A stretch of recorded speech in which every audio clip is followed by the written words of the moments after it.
Shalom, selamat pagi sidang jemaat yang terkasih dalam Tuhan Yesus, baik yang di rumah maupun tempat ini.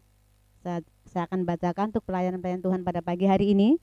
Untuk firman Tuhan akan dilayani oleh Pendeta Jojor Binaria Santoso, dan liturgi akan dilayani oleh Diaken Z. Ferdinand Latekai. Doa persembahan, Penatua Robert Alexander Nanuru. Kantong persembahan, Diaken Gelora Sembiring Brahmana dan Diaken Aprianus Rihi. Lalu warta jemaat, Diaken Anggita Budi Prakoso. Pada pagi hari ini ada gerakan 2000 karena ini minggu pertama yang akan dilayani oleh Saudara Sudirman dan Diaken Rita Elizar. Terima kasih dan saya serahkan untuk memimpin pujian.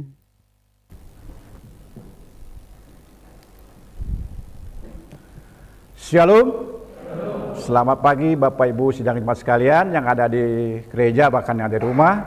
Terima kasih, kita akan memulai ibadah kita pada minggu pagi hari ini di bulan Juni, di minggu pertama. Itu bulan Juni adalah kebangkitan turunnya Roh Kudus. Kita akan memperingati akan ibadah ini. Saya mengundang sidang jemaat sekalian bangkit berdiri. Kita akan memulai ibadah kita dengan mengangkat pujian.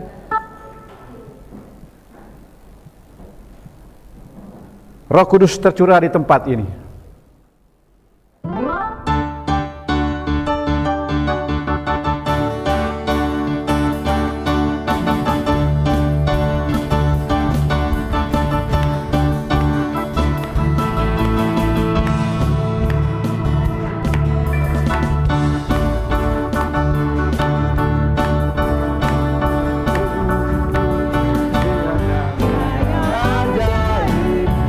Memulihkan rumah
Baik Bapak Ibu jemaat sekalian, kita terus memuji Tuhan.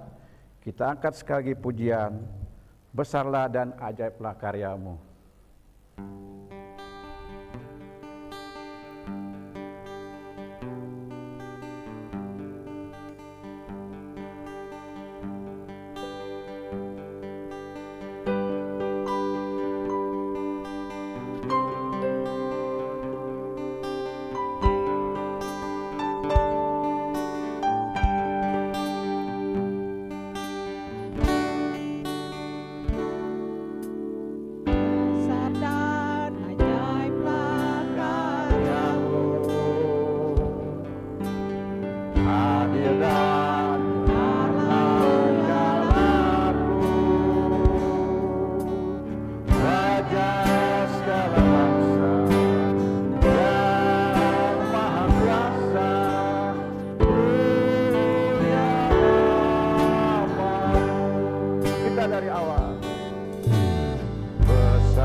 Bahwa sesungguhnya pertolongan dalam ibadah raya pada minggu pagi hari ini datangnya dari pihak Tuhan yang menjadikan langit dan bumi dan yang tidak pernah meninggalkan ciptaan tangannya, turun atas kita sekalian anugerah dan sejahtera dari Allah Bapa, Putra dan Roh Kudus. Amin.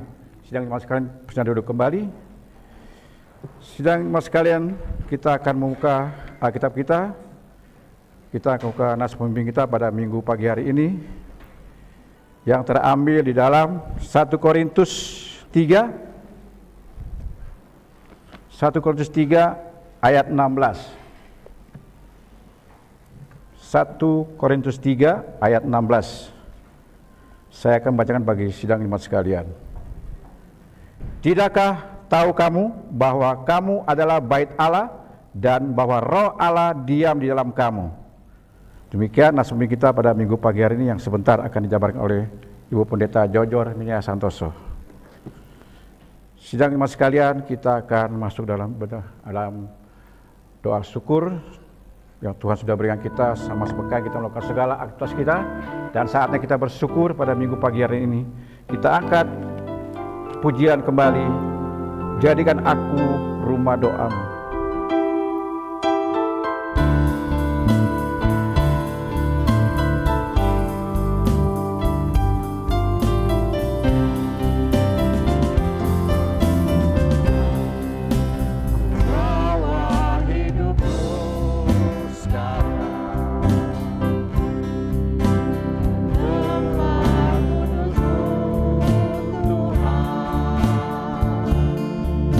Di mesbah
Jadikan aku rumah doamu.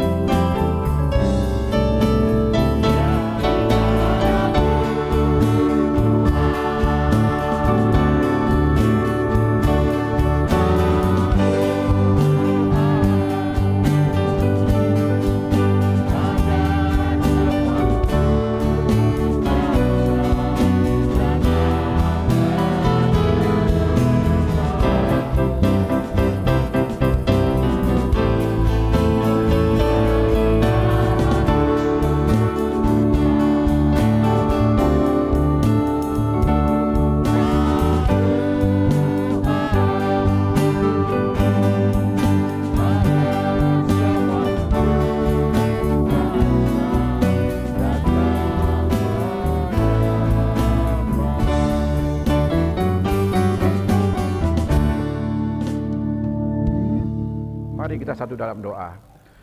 Bapa, terima kasih Bapa yang kami sembah dalam namamu anak Yesus Kristus pada minggu pagi hari ini. Bapa, terima kasih untuk kesempatan pada minggu pagi hari ini.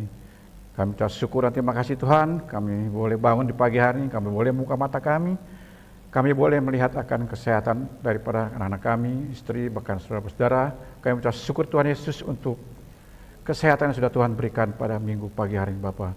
Dan kesempatan lagi Tuhan Kau berikan pada kami untuk kami datang untuk memuji dan memuliakan nama Tuhan, bahkan sebentar akan mendengarkan firman Tuhan. Terima kasih Tuhan Yesus, terima kasih untuk penyertaan-Mu selama satu pekan ini. Kau menyertai kami dalam kami melakukan segala aktivitas kami, baik bekerja, baik melakukan apapun.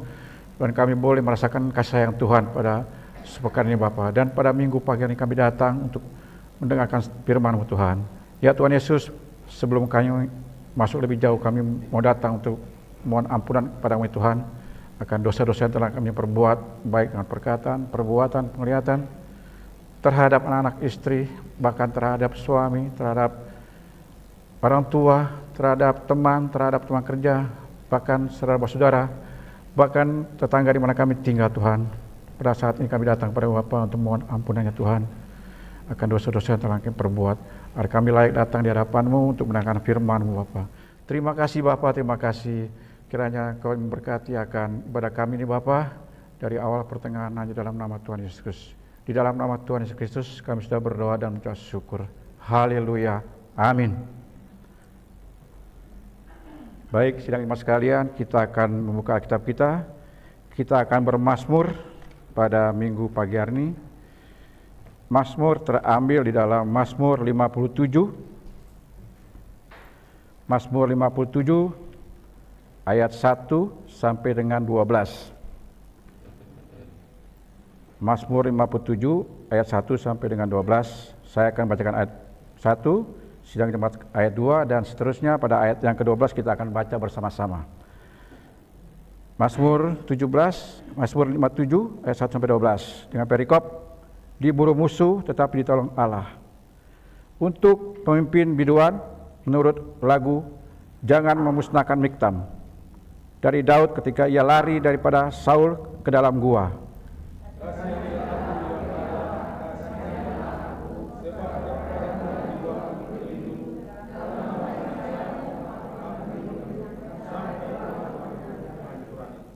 Aku berseru kepada Allah yang Maha Tinggi, kepada Allah yang menyelesaikan bagiku.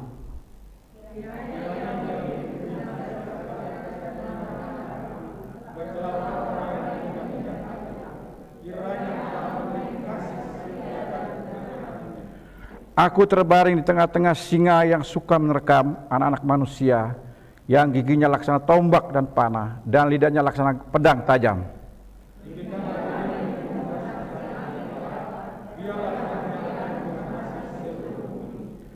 Mereka memasang jaring terhadap langkah-langkahku, tundukannya jiwaku. Mereka menggali lubang di depanku, tetapi mereka sendiri jatuh ke dalam lubang.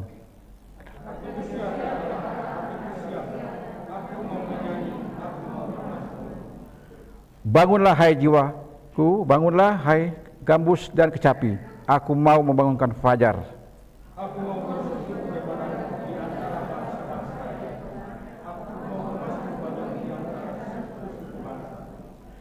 Sebab kasih setiamu besar sampai ke langit dan kebenaranmu sampai ke awan-awan. Kita baca bersama-sama.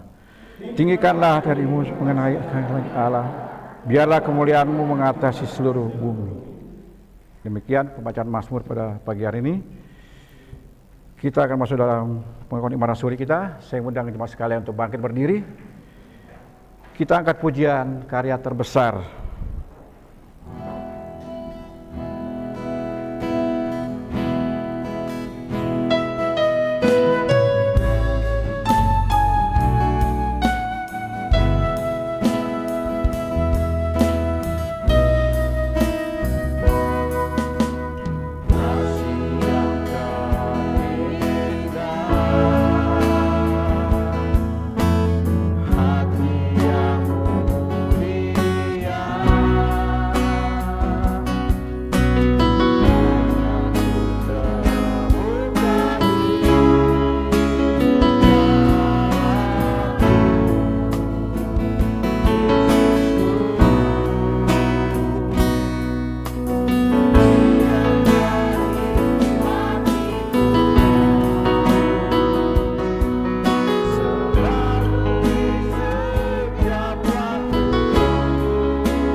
Bersama gereja Tuhan di segala tempat dan zaman, biarlah masing-masing kita berkata, aku percaya kepada Allah, Bapa yang Maha Kuasa, Khalik langit dan bumi, dan pada Yesus Kristus, anaknya tunggal Tuhan kita, yang dikandung pada Roh Kudus, lahir dari arah Maria, yang menderita sengsara di bawah pemerintahan Pontius Pilatus, disalibkan dan mati dan kuburkan, turun dalam kerajaan maut, pada yang ketiga bangkit pula di antara orang mati, naik ke surga, duduk sebelah kanan Allah Bapa yang Maha Kuasa, dan akan datang dari sana untuk menghakimi orang yang hidup dan yang mati. Aku percaya pada Roh Kudus, gereja yang kudus dan am, persekutuan orang kudus, pengampunan dosa, kebangkitan tubuh dan hidup yang kekal. Amin. Sidang jemaat sekalian, silakan duduk kembali. Sidang jemaat sekalian dikasih Tuhan Yesus Kristus, kita akan memberikan terbaik bagi Tuhan yang Tuhan sudah berikan kepada kita melalui berkat-berkat-Nya. Untuk itu masuk dalam persembahan, kita angkat pujian kembali. Betapa hatiku berterima kasih.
Kita berdoa.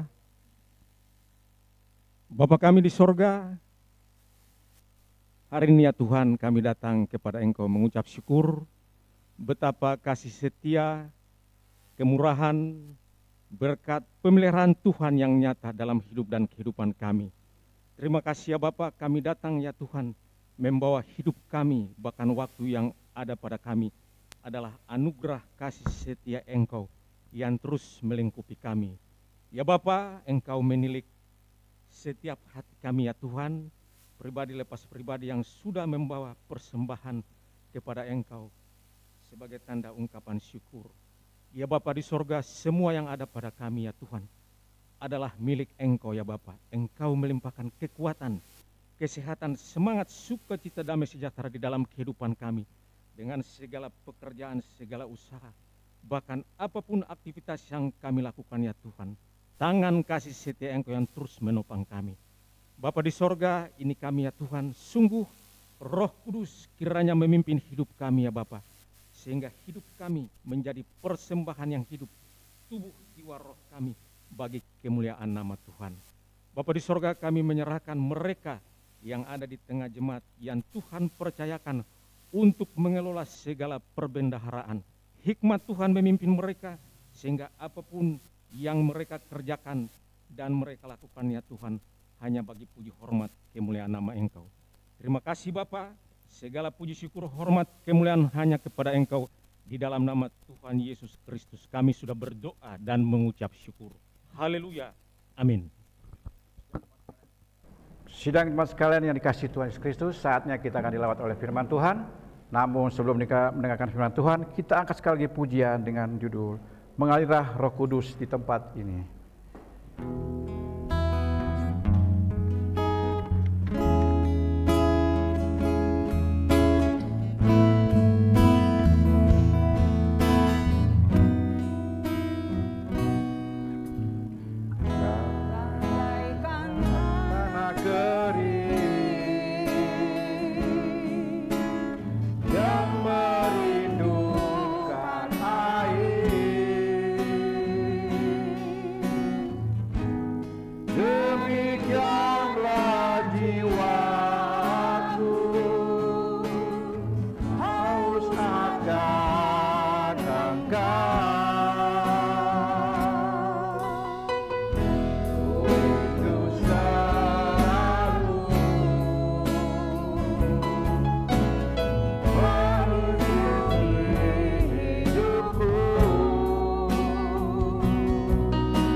Ya Roh Kudus, biar Engkau hadir di tengah-tengah kami, mengurapi kami, memberikan hikmat atas setiap kami, supaya ketika kami membaca dan merenungkan kebenaran firman-Mu, sungguh kami boleh mengerti apa yang Engkau kehendaki melalui kebenaran firman-Mu.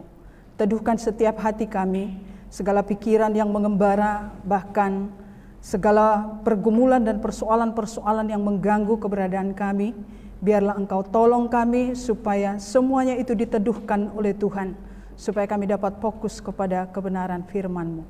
Layakkan hamba-Mu Bapa menjadi saluran berkat firman-Mu. Dia hanya alat tidak berguna yang karena kemurahan Tuhan, Tuhan mau pakai dia. Terima kasih Bapa, Engkau menolong kami. Di dalam nama Tuhan kami Yesus Kristus, kami berdoa dan mengucap syukur. Amin. Shalom.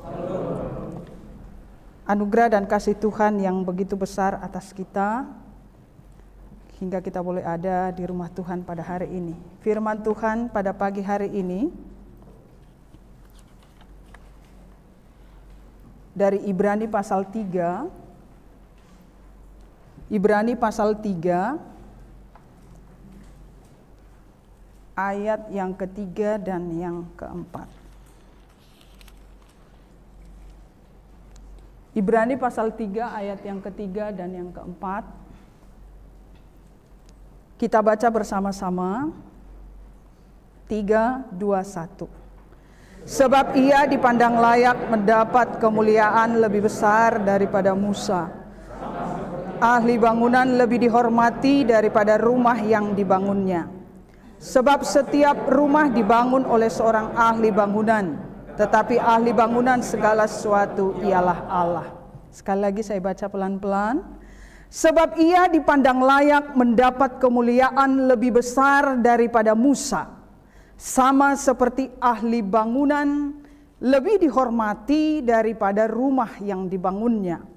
Sebab setiap rumah dibangun oleh seorang ahli bangunan, tetapi ahli bangunan segala sesuatu ialah Allah. Demikian firman Tuhan. Tema besar kita di bulan Juni ini adalah kamu bangunan Allah. Itu tema besarnya. Tema besarnya kamu bangunan Allah. 1 Korintus 3 ayat yang ke-9. Dan sepanjang bulan ini kita akan merenungkan tentang kita sebagai bangunan. Pada hari ini tema yang mendasari kamu bangunan Allah itu adalah tema kita hari ini, yaitu arsitek bangunan segala sesuatu adalah Allah. Arsitek bangunan segala sesuatu adalah Allah. Itu dari ayat yang keempat tadi. Tetapi ahli bangunan segala sesuatu ialah Allah. Bapak Ibu siapkan hati di sepanjang bulan ini, usahakan jangan sampai bolong, supaya nyambung. Tadi dalam 1 Korintus itu dikatakan kamu bangunan Allah. Minggu ini kita berbicara tentang arsitek. Arsitek tentang bangunan. Tadi dikatakan kita ini adalah bangunan. Dan arsiteknya kita itu adalah Allah. Hari ini kita akan berbicara tentang arsiteknya. Minggu depan kita akan berbicara tentang dasar bangunannya. Nanti di sana akan dijelaskan. Minggu depannya lagi kita akan belajar tentang bagaimana membangunnya. Itu bicara tentang kualitas bangunan yang akan dihasilkan, yang akan dibentuk. Jadi usahakan minggu ini, bulan ini, dan seterusnya barangkali saya harapkan jangan ada yang bolong gitu. Supaya pemahaman kita nyambung. Kalau sepotong-sepotong nanti bisa memiliki pengertian yang enggak lengkap begitu ya. Hari ini kita akan bahas tentang arsitek bangunan segala sesuatu adalah Allah. Berbicara tentang arsitek dia adalah seorang ahli di bidang ilmu arsitektur, ahli rancang bangun. Dan biasanya ketika seseorang ingin membangun, ya ada sih ketika orang ingin membangun rumahnya, dia nggak perlu keahlian seorang arsitek. Dia hanya gambarkan ini begini gitu ya. Beberapa waktu lalu saya ketemu dengan adik kelas di Bekasi. Luas tanah bangunannya itu hanya 60 meter. Dia katakan, ini yang gambar rumah ini saya, Kak. Sangat bagus penataan ruangannya. Dengan tanah yang terbatas, dia gambar sedemikian rupa. Saya hanya gambar kotak-kotak saja. Tentunya dia hanya berbicara tentang gambar. Soal seberapa banyak bahan yang dibutuhkan itu dia serahkan kepada ahli tukang. Supaya tanahnya itu efektif, tidak ada ruangan yang terbuang, dan ruangan itu bisa maksimal.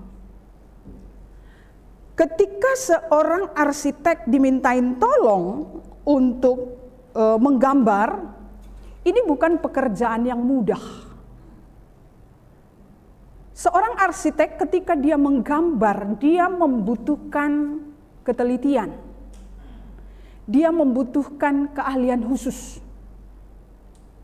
Supaya apa? Supaya gambar yang dia hasilkan, yang kemudian nanti diwujudkan dalam bangunan, itu memang ada suatu keterkaitan yang sangat baik. Tahun 80-an, kakak saya yang sudah almarhum, dia kuliah di teknik sipil. Saya melihat ketika dia sudah menggambar, Bapak Ibu, dia bisa sampai nahan lapar, nahan haus. Mengapa? Karena ini berbicara tentang hitungan-hitungan. Bagaimana rumah dengan luas tanah sekian, dia harus wujudkan dalam gambar yang hanya selembar kertas. Dan kalau sudah mengerjakan demikian, dia nggak mau diganggu. Kalau boleh orang pun jangan ada yang berisik di sekitarnya. Dia akan pakai kertas khusus toh untuk menggambar itu. Perlu ketelitian, kecermatan, konsentrasi yang cukup ketika dia menggambar. Karena ini akan berhubungan dengan kerja selanjutnya, yaitu bangunan yang akan dikerjakan. Saya melihat bahwa ketika dia menggambar itu rumit. Jadi perlu keahlian khusus. Ternyata Bapak Ibu, kita sudah melihat dari pembacaan kita tadi, sebab setiap rumah dibangun oleh seorang ahli bangunan, tetapi ahli bangunan segala sesuatu ialah Allah. Arsitek bangunan itu adalah Allah. Artinya sebelum kita di dunia ini mengenal dunia arsitektur, Allah sudah lebih dulu. Buktinya di mana? Buktinya di mana bahwa Allah sudah lebih dahulu mengerjakan itu? Kita buka dalam Kejadian 1 ayat 26 sampai 27.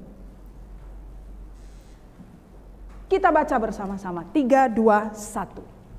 Berfirmanlah Allah, baiklah kita menjadikan manusia menurut gambar dan rupa kita, supaya mereka berkuasa atas ikan-ikan di laut, dan burung-burung di udara, dan atas ternak, dan atas seluruh bumi, dan atas segala binatang melata yang merayap di bumi. Ayat 27. Maka Allah menciptakan manusia itu menurut gambarnya, menurut gambar Allah diciptakannya dia, laki-laki dan perempuan diciptakannya mereka. Kita melihat apa di sana? Sebelum Tuhan menciptakan manusia, dia katakan, baiklah kita menjadikan manusia menurut gambar dan rupa kita. Allah sudah berbicara tentang gambar. Seperti apa manusia yang akan dia ciptakan. Dia sudah berbicara tentang gambar. Dan itu diwujud nyatakan dalam pasal 2 ayat ke-5 sampai ke-7. Di mana di sanalah dia mengambil debu tanah itu. Kemudian dia menghembuskan nafasnya. Ketika dia berbicara tentang debu tanah, itu sudah bicara masalah apa? Bahan. Hebat ya. Tuhan yang kita sembah di dalam Yesus Kristus luar biasa. Kalau kita membayangkan betapa besarnya karya agung Tuhan itu, hikmat Tuhan itu begitu luar biasa.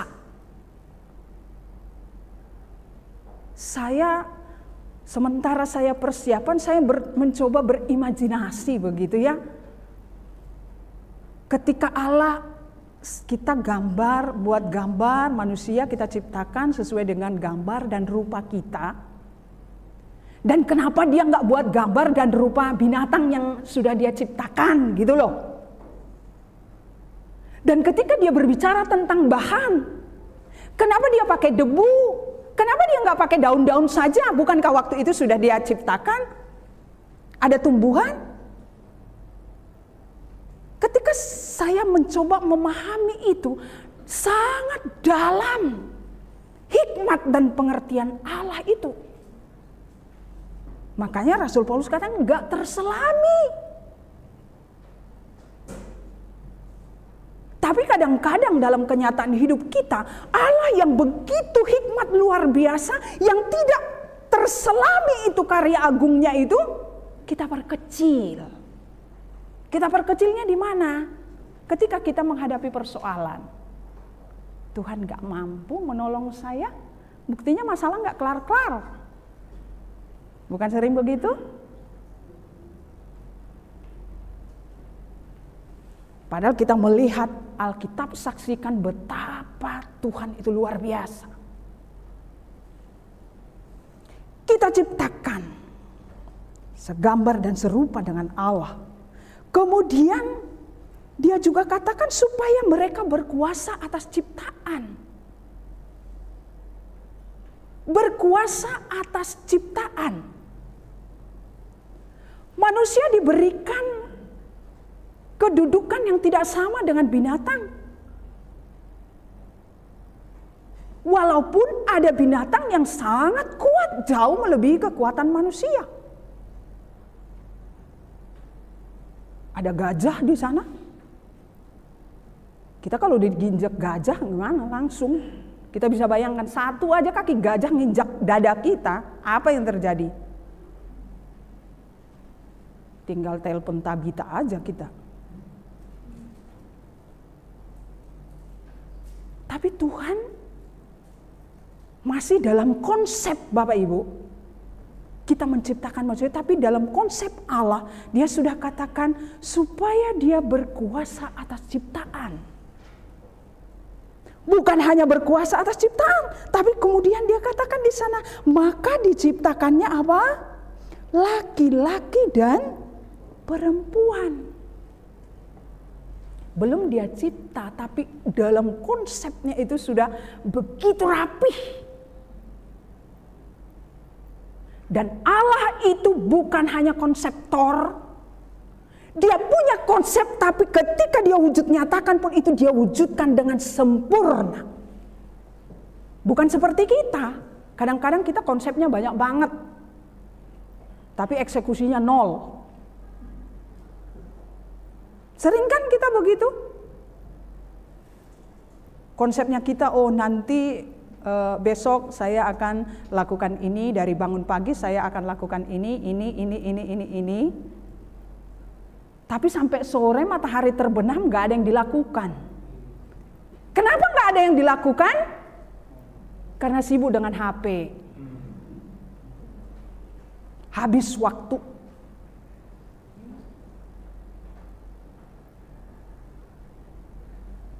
Gak terasa, sejam, 2 jam, 3 jam, 5 jam. Anak-anak muda sekarang kuat sekali. Kalau kita yang sudah berumur, mungkin ketika kita lama-lama di HP, ketika mata kita sudah mulai berair, itu sudah sinyal, berhenti gitu ya. Tapi anak muda kan enggak, saraf matanya kan masih kuat. Tapi akan ada waktunya, itu nanti akan fatal. Tiba-tiba itu akan fatal. Bayangkan, saraf sekecil itu dipaksa akomodasinya itu untuk kuat, melotot terus begitu. Tapi Allah tidak demikian. Ketika Allah punya gambar, punya konsep yang sedemikian detail, dan dia itu laksanakan secara sempurna. Namun apa yang terjadi Bapak Ibu? Yang sudah dibuat Allah yang sedemikian sempurna itu menjadi rusak. Mengapa rusak? Karena dosa.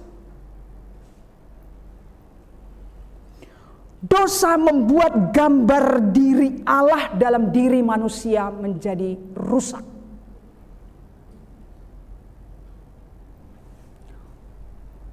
Persekutuan dengan Allah menjadi rusak karena dosa. Dan ketika waktu dulu itu saya perhatikan kakak saya, kalau gambarnya itu sudah salah, sudah rusak, dia akan katakan, dia begitu kesal gitu ya. Karena apa? Udah ngerjainnya begitu jelimet gitu, ternyata salah, apalagi robek pula. Wah, bisa uring-uringan dia. Bukan hanya itu saja, rugi-ruginya double. Karena dia harus beli kertas lagi gitu loh. Dan kertasnya itu bukan kertas murah. Kalau sekarang mungkin ya, untuk arsitek mungkin tidak terlalu susah ya. Kemajuan teknologi cukup membantu sekarang. Tapi ketika tahun 80-an saya lihat kakak saya itu sangat susah.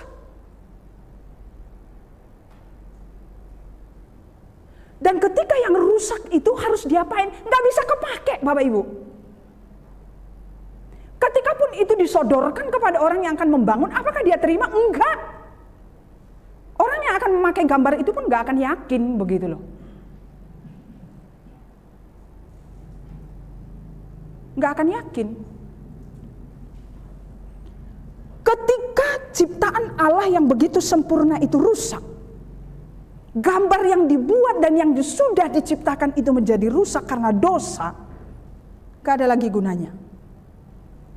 Hasil akhirnya adalah maut. Roma 6 ayat 23.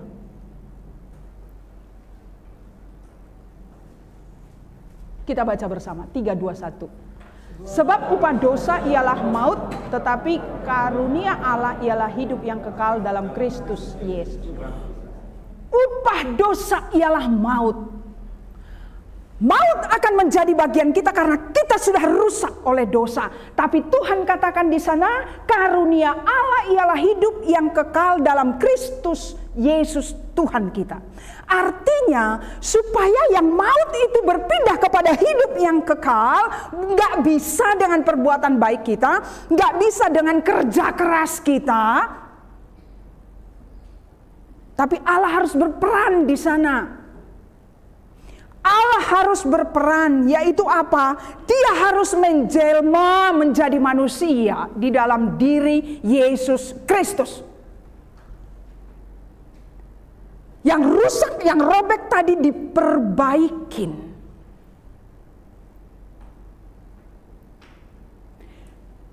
Diciptakan ulang, didaur ulang di dalam Yesus Kristus yang menjelma menjadi manusia.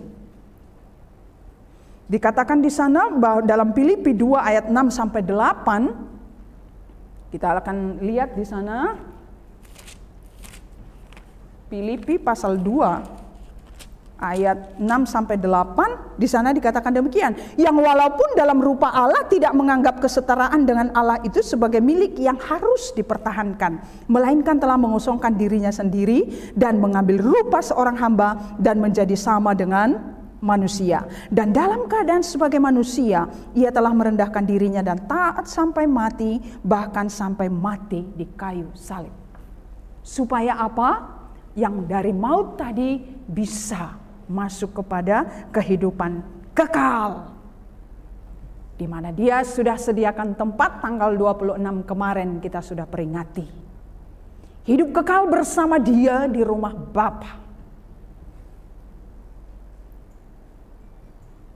Jadi kita ini bangunan Allah yang harus selalu melekat harusnya dalam diri kita ini adalah bahwa kita ini adalah gambar yang rusak. Tapi oleh karena kasih karunia Tuhan kita diperbaikin di dalam Yesus Kristus, sehingga yang rusak tadi tempatnya di sana tidak lagi di situ, tetapi berpindah kepada kehidupan yang kekal oleh anugerah di dalam Yesus Kristus. Dengan catatan kita harus percaya dan menerima Dia dalam hidup kita sebagai Tuhan dan Juru Selamat kita. Dan ketika Dia naik ke sorga, Dia katakan, aku tidak akan membiarkan kamu sebagai yatim piatu.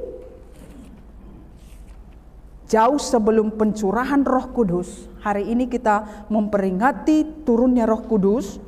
Dalam Kisah 1 ayat 8, Kisah 1 ayat 8 di sana dikatakan, tetapi kamu akan menerima kuasa kalau Roh Kudus turun ke atas kamu, dan kamu akan menjadi saksiku di Yerusalem dan di seluruh Yudea dan Samaria dan sampai ke ujung bumi. Kamu akan menerima kuasa kalau Roh Kudus turun atas kamu. Setelah Yesus naik ke sorga, Dia tidak meninggalkan kita sebagai yatim piatu, tetapi Dia utus Roh-Nya. Kisah 1 ayat 8 ini dikatakan, kamu akan menerima kuasa kalau Roh Kudus itu turun atas kamu. Dan dinyatakan dalam pasal 2 pencurahan Roh Kudus itu dalam hari Pentakosta.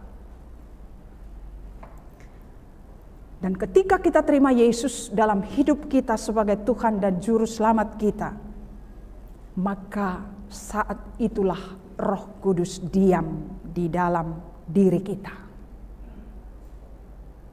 Jadi kalau kita melihat ya bagaimana rangkaian keselamatan itu Allah kerjakan begitu sempurna. Dari sejak, karena hari ini berbicara tentang arsitek, dari sejak gambar, Dia cipta, rusak, setelah rusak Dia benahi, setelah Dia benahi Dia tinggalkan, dia naik ke surga dan Dia utus Roh Kudus. Supaya apa? Roh Kudus itulah yang akan menjadi penolong bagi kita. Alkitab nggak pakai dampingi itu. Yesus katakan, aku akan mengirim seorang penolong, bukan seorang pendamping. Pendamping dengan penolong beda ya. Kalau pendamping ya bisa aja hanya ada di sampingnya, ada. Tapi ketika yang didampingi itu terjerembab, ketika terjatuh, belum tentu dia mau untuk menolong. Orang tugasnya hanya dampingi kok. Tapi ketika bicara tentang penolong, dalam keadaan apapun yang ditolong, yang ada bersama dengan dia itu dia akan tolong. Beda. Selasa kemarin Penatua Robert Nanduru katakan bicara tentang istri, istri itu adalah penolong ya, bukan pendamping. Tapi sekarang kan banyak istri-istri jadi pendamping ya, bukan penolong. Ya, ketika duitmu banyak aku dampingin, gitu kan. Ketika kau kere, oh enggak dampingin. Lebih baik cari pendamping yang lain kan gitu ya.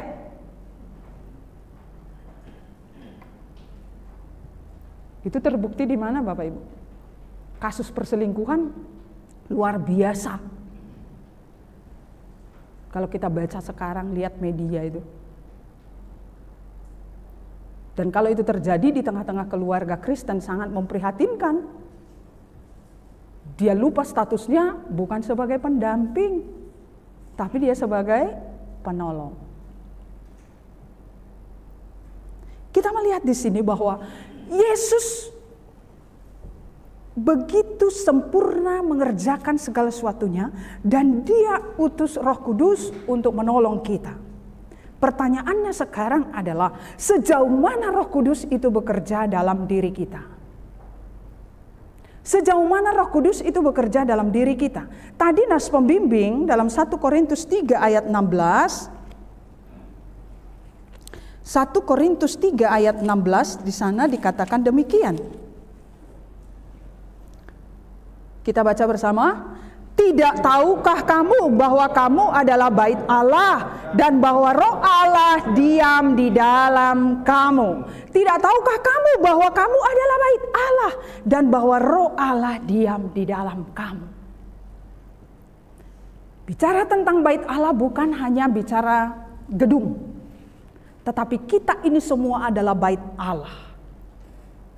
Bait Allah, apa yang ada di dalam bait Allah, Bapak Ibu?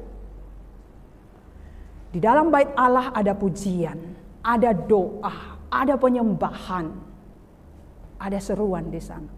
Pertanyaannya adalah, peringati hari Pentakosta hari ini, adakah dalam diri kita sudah ada doa di sana? Mungkin bicara doa, oh ada Bu.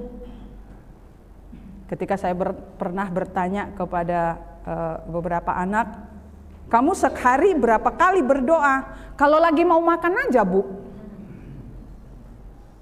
Atau mau bangun tidur atau mau tidur.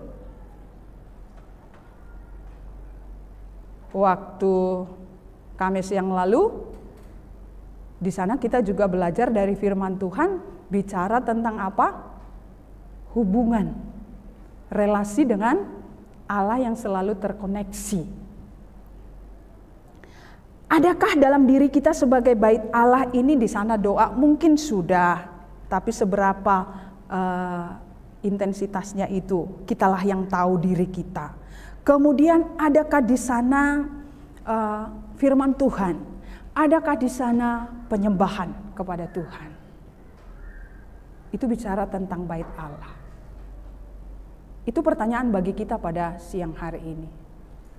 Kalau dalam diri kita itu masih sering keluar anggota ragunan, masih sering keluar caci maki, itu pertanda yang dapat kita nilai dari luar bahwa kita belum menyadari bahwa kita ini adalah bait Allah. Bait Allah. Silakan kita lihat diri kita masing-masing. Kadang-kadang kita nggak sadari itu gitu loh. Istri-istri kalau udah kesel sama suami, ngata-ngatain suami gitu loh. Ah, dasar kamu begini. Lah, kenapa dulu mau gitu loh. Suami-suami juga ketika lihat istrinya mulai lelet karena udah makin tua gitu ya. Kita ini kan udah makin lola. Loadingnya lama gitu kan. Mah, tadi ininya saya di mana? Ntar dulu ya, ingat dulu gitu. Ih, lama banget.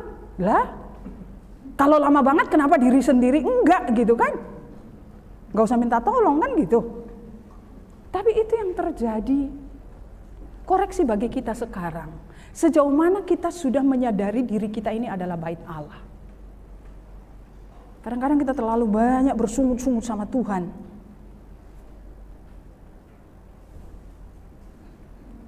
Dan kesadaran itulah yang mungkin kurang dalam diri kita ketika kita memuji Tuhan pun di gereja nggak ada semangatnya begitu ya. Semangat dalam memuji Tuhan bukan berarti Bapak Ibu harus loncat-loncat, menari-nari gitu, enggak. Tapi bagaimana kita merenungkan, meresapi setiap kata-kata dalam lagu dan pujian itu. Kalau kita sadar diri kita ini bait Allah, kita akan pakai. Tuhan kasih suara kok buat kita. Gak usah takut, suara saya pales Bu. Tuhan gak bilang, suaramu pales, maaf ya kamu di pinggiran surga aja, enggak. Mari kita sadari akan hal itu, bahwa kita ini adalah bait Allah. 1 Korintus 6 ayat 19 memperjelas lagi. 1 Korintus 6 ayat 19. Di sana dikatakan demikian. Kita baca. Atau tidak tahukah kamu bahwa tubuhmu adalah bait Roh Kudus yang diam di dalam kamu, Roh Kudus yang kamu peroleh dari Allah, dan bahwa kamu bukan milik kamu sendiri. Diperjelas bahwa kita ini bukan hanya bait Allah, baitnya Roh Kudus, tetapi kita ini bukan milik kita sendiri. Bukan milik kita sendiri. Alkitab jelas katakan itu. Kita pun harus sadar bahwa kita sebagai anak, orang tua kita itu bukan milik kita. Ada waktunya dia akan diambil oleh si pemilik. Makanya selagi ada kesempatan, hargai dia, hormati dia, kasihi dia. Kalau udah nggak ada Bapak Ibu, kasihan, mau nangis jungkir balik pun nggak bisa lagi. Bapak Ibu saya udah nggak ada, mau buat apa lagi saya buat mereka? Nggak ada. Saya naikkan doa pun nggak ada gunanya lagi buat mereka. Itu ajarannya kita. Jadi mumpung hidup, berbuatlah yang diperkenan oleh Tuhan terhadap orang tuamu. Makanya ada Bapak Ibu, saya sangat senang dengan satu penggalan lagu bahasa Batak gitu ya. Saya kan masih ngerti bahasa Batak. Ada penggalan lagu itu katakan demikian. Na na na na na na na na na na na na. Itu lagunya seperti itu. Kalau yang orang Batak mungkin pernah dengar lagu itu. Di situ dikatakan begini. Semua yang bagus, yang indah, yang luar biasa pun kamu lakukan, ataupun ketika aku mati, kamu menari-nari di depan mayatku, itu nggak ada guna. Jadi itu jeritan hati seorang ibu yang mengatakan, hati orang tua yang mengatakan, ya cobalah nak, hargailah saya, buatlah baik ketika saya masih hidup gitu loh. Jangan kalau sesudah saya mati, kalau sesudah saya mati kamu buat itu udah gak ada guna. Gitu. Itu hanya dilihat orang, nanti orang lain akan melihat, wah luar biasa ya. Ketika bapaknya meninggal diantar dengan musik trompet, alat musik yang luar biasa begitu. Itu hanya kebanggaan di dunia ini, kelihatannya keren gitu kan. Tapi kalau kita durhaka sama orang tua bagaimana? Buat orang tua kita nggak ada gunanya. Karena apa? Ada waktunya si pemilik itu akan ambil itu dari kita. Suami kita bukan milik kita, istri kita bukan milik kita. Jadi selagi ada kesempatan, mari kita pergunakan kesempatan dan waktu yang ada.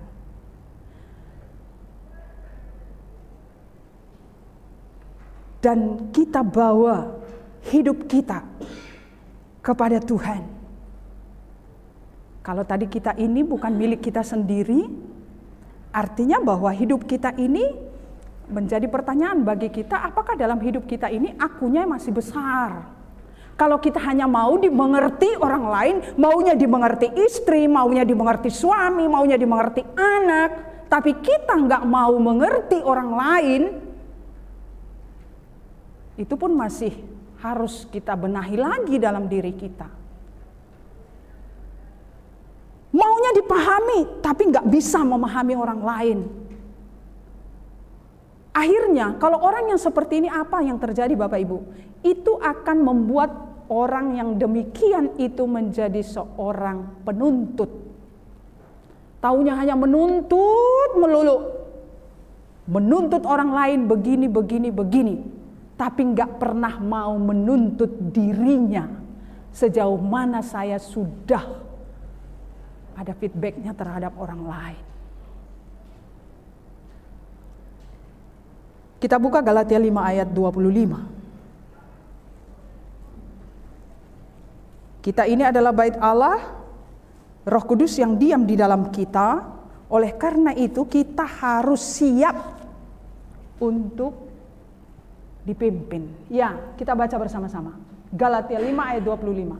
Jikalau kita hidup oleh Roh, baiklah hidup kita juga dipimpin oleh Roh.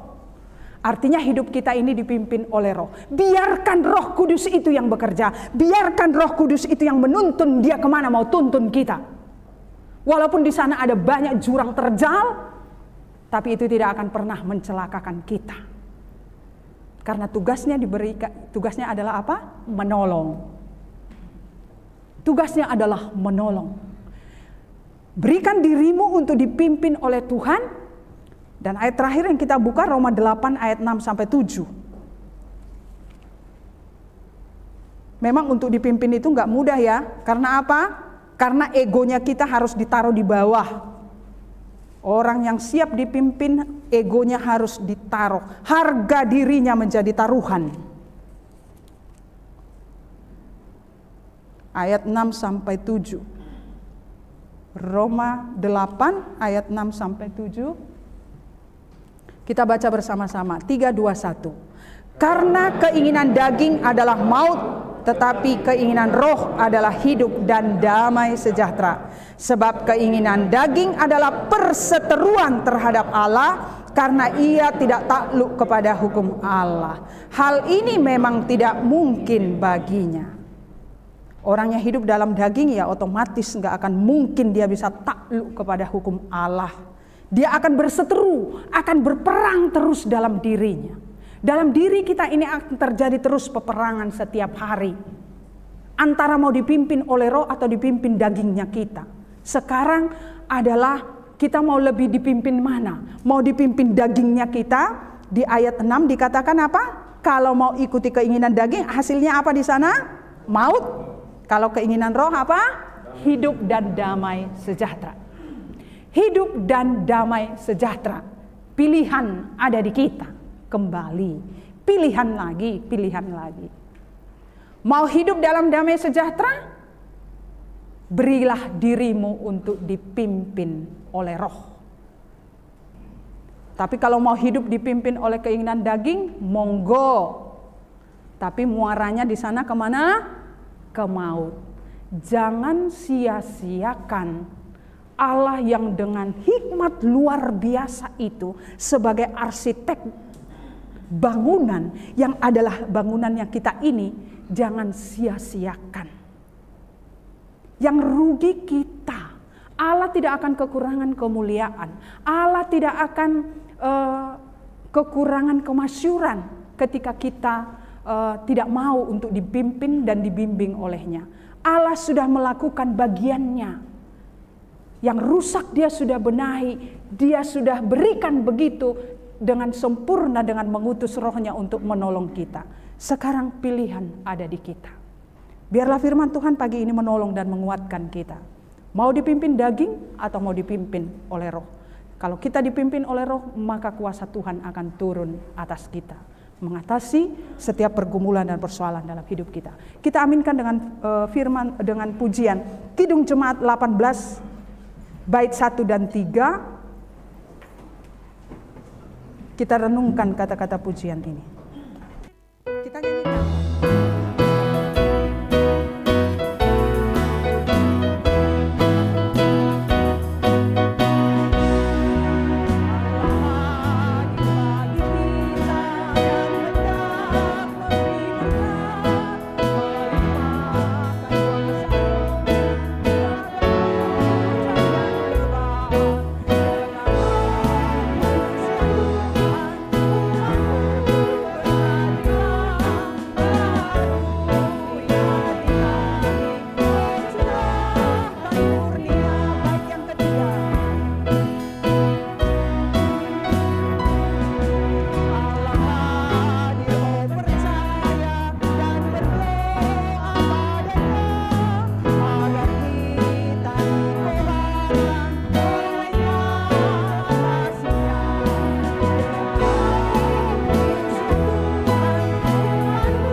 Kami sungguh mengucap syukur untuk lawatan-Mu melalui kebenaran firman-Mu ya Tuhan. Firman-Mu membukakan kepada kami betapa Allah yang kami sembah adalah Allah yang luar biasa. bagaimana Engkau Tuhan menjadi ahli dalam membangun kami sebagai bangunan Allah. Kami ada dalam pengertian dan hikmat yang luar biasa. Dan Engkau menciptakan kami sedemikian sempurna. Namun oleh karena dosa, kesempurnaan itu rusak. Dan Engkau tidak membiarkan begitu saja. Tapi Engkau kembali membangunnya, memperbaharui.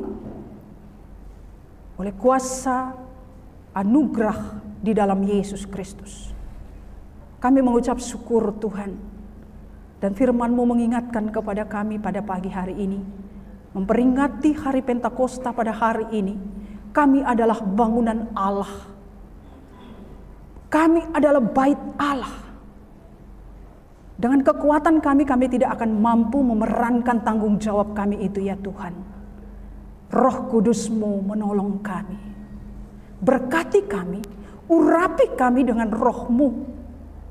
Supaya kami tetap setia, tetap percaya, tetap di dalam iman dan pengharapan kami kepada Tuhan.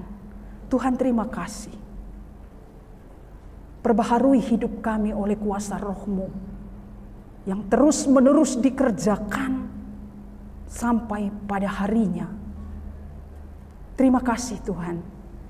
Bapa di dalam surga, pagi ini kami datang di hadapan-Mu, berdoa memohon anugerah dan kebaikan Tuhan atas setiap jemaat-Mu yang hadir pada pagi hari ini, baik yang onsite maupun yang online. Tuhan, Engkau mengenal mereka jauh sampai kepada kedalaman hati mereka. Dengan segala pergumulan-pergumulan yang dihadapi, persoalan-persoalan yang sedang terjadi, hiburkan mereka Tuhan dengan kuasa Roh-Mu. Kuatkan dan teguhkan hati mereka di dalam pengharapan kepada Tuhan. Apapun yang mereka hadapi, jauh dari pengenalan hamba-Mu, tapi Tuhan tahu.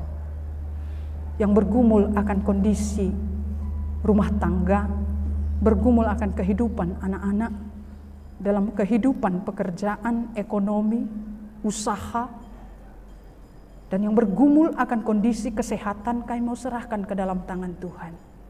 Secara khusus kami menopang ke dalam tangan-Mu untuk anak-anak-Mu yang terus mengharapkan belas kasihan Tuhan. Agar pemulihan yang sempurna terus Tuhan kerjakan dalam hidup mereka.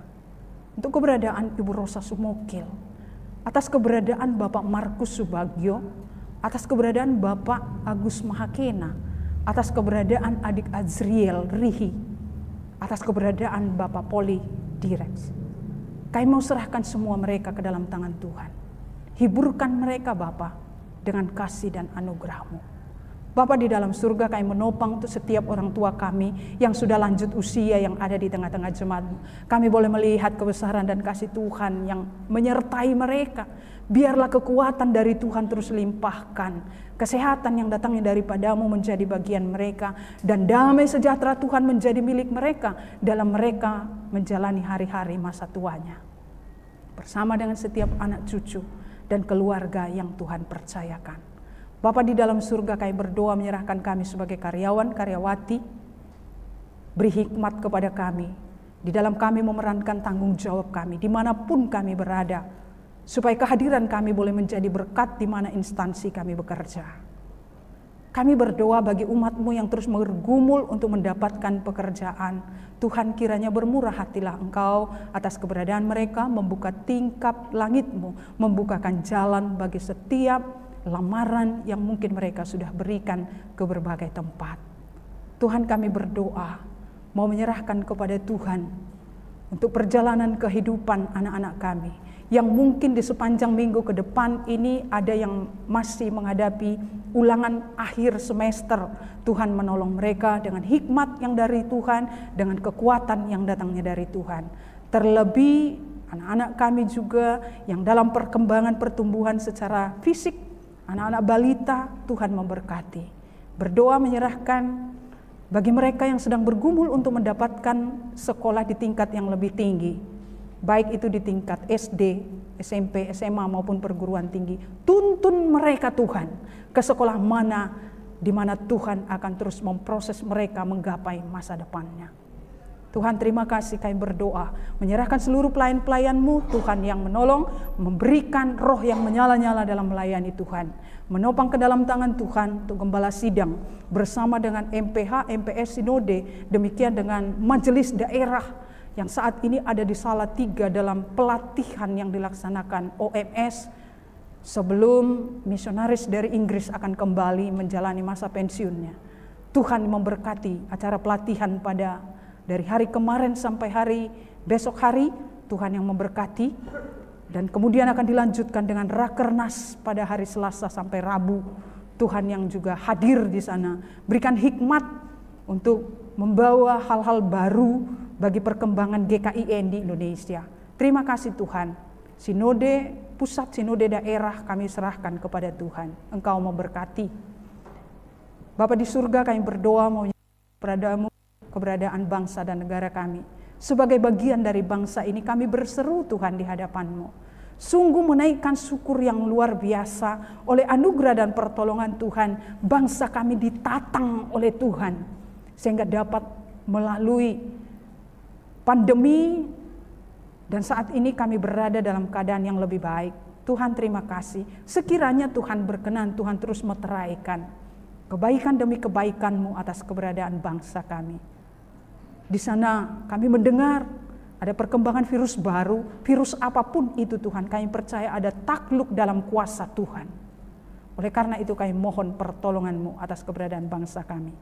Pemerintah daerah, pemerintah pusat, Tuhan yang memberkati. Kami berdoa menyerahkan penanganan bencana-bencana alam yang terjadi. Oleh karena cuaca ekstrim di berbagai tempat, ada banyak hal yang terjadi, Tuhan yang menolong. BNPB, BPBD, kami mau serahkan ke dalam tangan Tuhan. Bapa di surga, kami juga berdoa, menyerahkan stabilitas keamanan di tengah bangsa kami. Tuhan yang menolong dan memberkati. Kami juga mau serahkan ke dalam tangan Tuhan seluruh kehidupan kami di sepanjang minggu ke depan. Kami tidak tahu apa yang terjadi, tapi satu hal yang kami imani dan kami percayai, bahwa roh penolong itu akan menyertai kami, akan menuntun kami, akan memimpin kami. Oleh karena itu beri kami hati yang rela untuk dipimpin oleh Tuhan. Terima kasih Bapa, di dalam nama Tuhan Yesus Kristus kami berdoa dan bersyukur. Amin.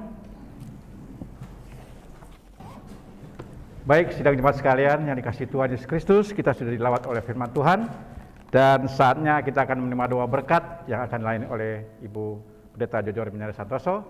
Untuk itu saya undang jemaat sekalian untuk bangkit berdiri. Kita akan pujian Sekalipun Aku Dalam Lembah Kelam.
Kekasih-kekasih Tuhan, mari kita kembali ke dalam kenyataan hidup kita.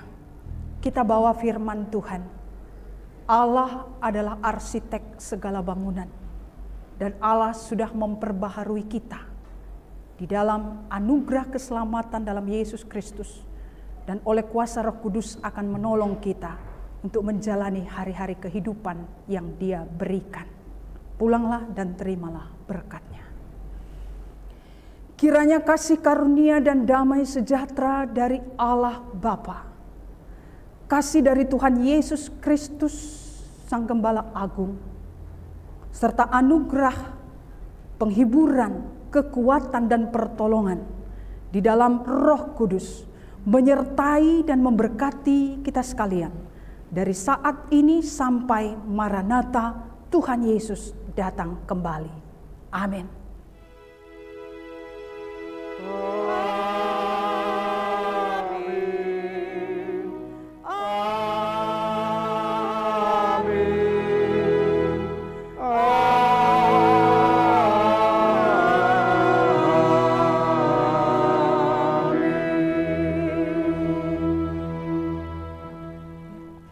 Sidang jemaat sekalian, silakan duduk kembali.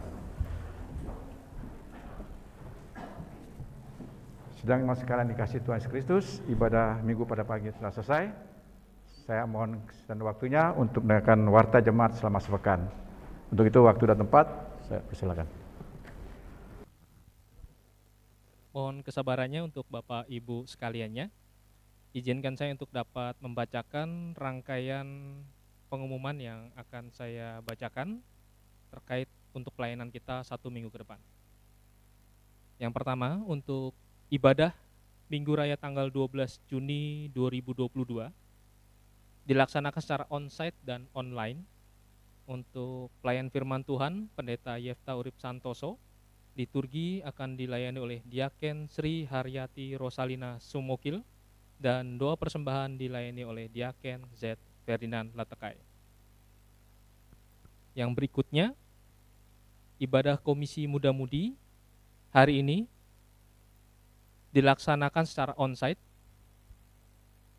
dengan acara diskusi.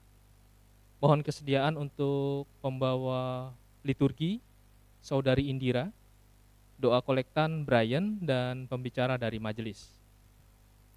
Dilaksanakan pukul 3 sore.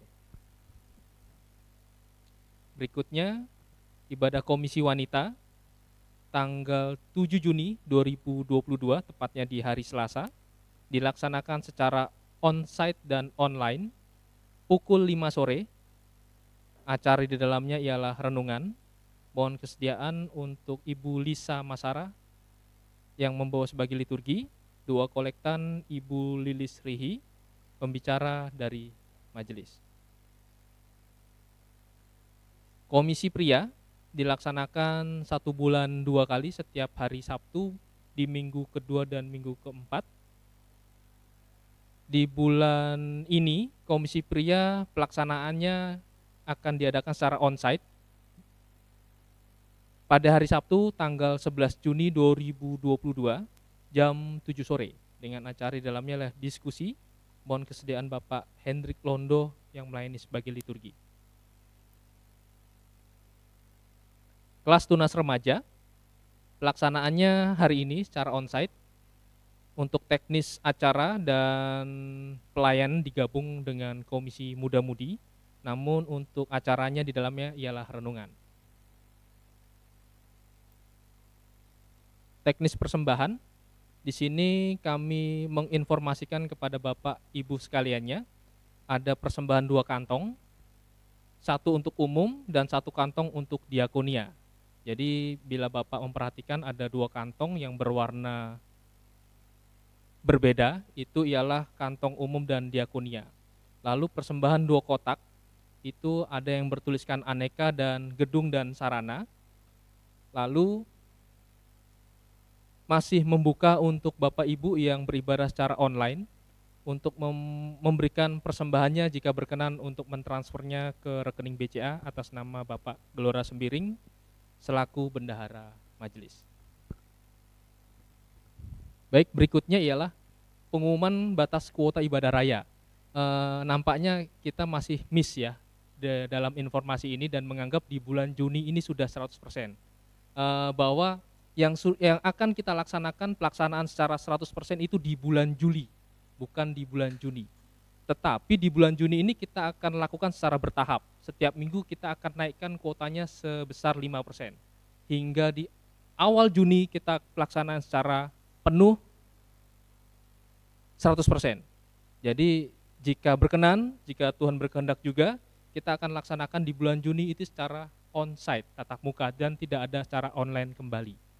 Jadi mohon perhatiannya. Terima kasih. Pelatihan khotbah dari Komisi Wanita telah dilaksanakan. Jadi masih terbuka untuk seluruh jemaat bila mana ingin belajar dan dibentuk, silakan untuk mendaftar ke Badan Pengurus Komisi Wanita. Pelaksanaannya di hari Rabu, di minggu kedua dan minggu keempat, pukul 6 sampai setengah 8 sore. Malam, maksud saya. Berikutnya, pengumpulan barang bekas ini adalah program dari Komisi Muda-Mudi. Perlu Bapak Ibu ketahui bahwa kami ada beberapa program yang pelaksanaannya membutuhkan dana melalui pengumpulan dana barang bekas. Kita ada acara fellowship dan kita juga ada acara bantuan terhadap hamba Tuhan, dan itu semuanya kaitannya membutuhkan dana. Nah, maka dari itu kita sudah di bulan ini kita setelah laksanakan untuk pengumpulan barang bekas. Jika Bapak Ibu berkenan di rumah yang barang-barangnya tidak terpakai, boleh untuk bisa dialokasikan dan diserahkan kepada kami di Komisi Muda-Mudi. Ya, setidaknya itu bisa dapat menyokong pencarian dana kami. Dan juga untuk, bila Bapak Ibu perhatikan di bawah itu ada ornamen berbentuk seperti robot, dan di situ kita sebutkan namanya Ronda, robot pencari dana. Jadi itu fungsinya untuk menampung barang bekas dalam bentuk botol atau air minum kemasan. Bisa mohon bantuannya Bapak Ibu setelah mengkonsumsi minuman tersebut bisa dibawa turun dan diletakkan di ronda tersebut. Di sisi lain kita juga mendukung untuk menjaga kebersihan di gedung gereja kita di tempat ini. Berikutnya ialah kelas musik. Kelas musik telah dilaksanakan di minggu pertama, yaitu Sabtu kemarin ya. Pelaksanaannya ada dua kelas gitar dan kelas piano. Nah, di sini pelaksanaannya untuk kursus keyboard setiap hari Sabtu itu minggu pertama dan ketiga, jam 10 sampai jam setengah 12.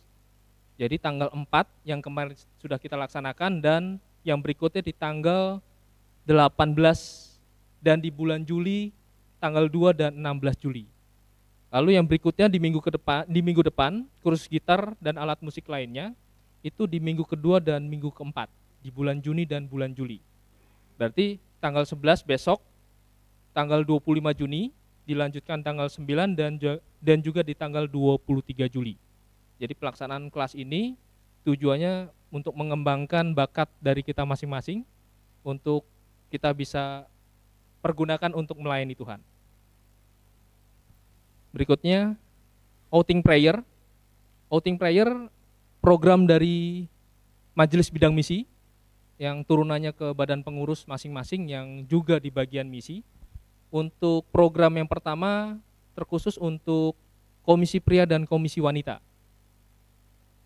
Programnya ini kita mengundang untuk Bapak Ibu di Komisi Pria dan Komisi Wanita untuk ikut ambil bagian, untuk kita bersama-sama kita berdoa dan puasa, yang tentunya pelaksanaannya itu di hari Sabtu tanggal 5 Juli 2020.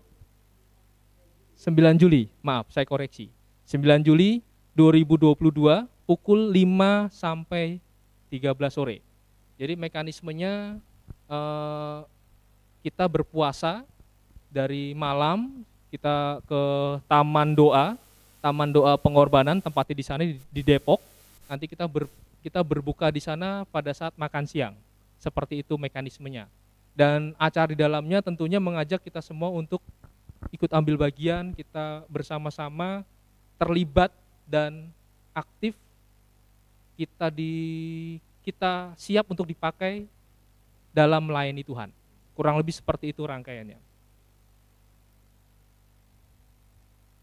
Berikutnya untuk komitmen dana misi, kami majelis mengucapkan terima kasih untuk Bapak Ibu sekaliannya yang terlibat aktif dalam pengumpulan atau memberikan sumbangsihnya untuk 2 pos PI yang menjadi konsentrasi kami. Yang pertama di pos PI Ringinsari di Boyolali, dan yang kedua pos PI Solo Baru di Jawa Tengah. Bila Bapak Ibu yang ingin terlibat, bisa mentransfernya ke rekening bendahara majelis, rekening BC yang sudah terdaftar di layar, dan juga doa fajar yang menjadi kegiatan kami setiap Sabtu jam 5 pagi, juga mengundang bagi Bapak Ibu untuk dapat terlibat bersama-sama dengan kami untuk berdoa, bersekutu, yang tentunya pergumulan kita semua. Jadi Bapak Ibu kita doakan. Oke, berikutnya kami majelis mengucapkan selamat ulang tahun bagi Bapak Ibu yang genap usianya atau ditambahkan usia 1 tahun. Terima kasih atas waktu dan kesempatannya. Tuhan Yesus memberkati. Baik, sidang jemaat kalian, yang dikasihi Tuhan Yesus Kristus, kita akan kembali ke rumah tangga kita masing-masing. Untuk itu, saya undang untuk bangkit berdiri, kita angkat pujian. Peganglah tanganku Roh Kudus.